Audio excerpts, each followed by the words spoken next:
Africa's future trade speaks one language. The 32nd ARSO General Assembly, happening from 24th to 28th August 2026 in Mombasa, is shaping the future of trade across the continent.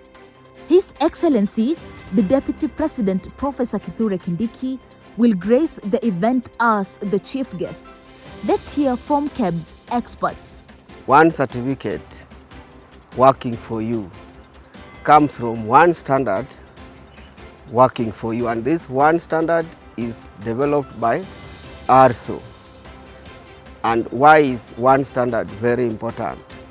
This is going to unlock the technical barriers that we face when trading among ourselves, and this will also help us access the bigger market. Imagine a population of 1.5 billion with a buying capacity of almost 3.5 US dollars billions. How much we can make out of that as Africans. And these standards are very important, especially in the context of the Africa continental free trade area. And these standards, we use them as benchmarks to facilitate trade within the African continent. Discussions on partnerships in training, capacity building, advancing skills development, and organizational excellence across Kenya's public and private sectors took center stage as Kebs hosted the National Industrial Training Authority Director General Dr. Rukia Atikia, who paid a courtesy call on Managing Director Estangari. Elsewhere, Kenya Bureau of Standards Managing Director Estangari handed over the ISO 9001-2015 certificate to Universities Fund after its successful first certification cycle, commending its commitment to quality, compliance, and continual improvement.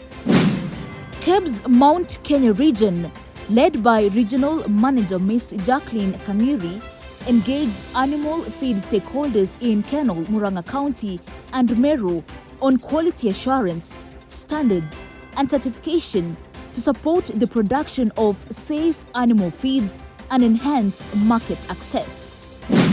This is a multimeter. It is used to measure currents, volts, and even resistance.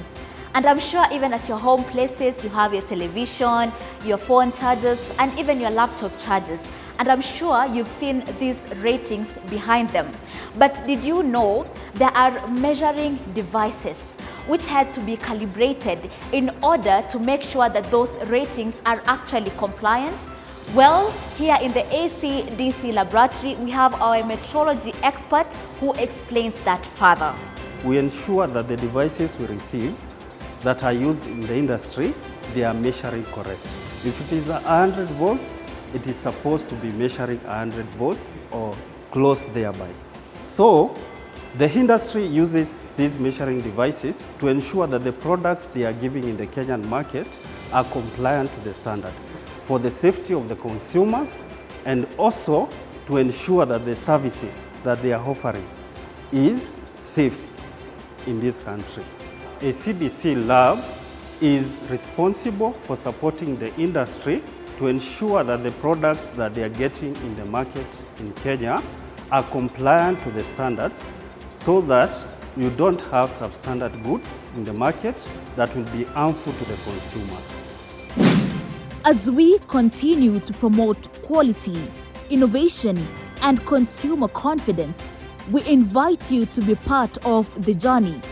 Follow Kebs on social media and our website. Stay informed on how standards are shaping a better future for all. And that's a wrap for this week's highlights from the corporate communications team.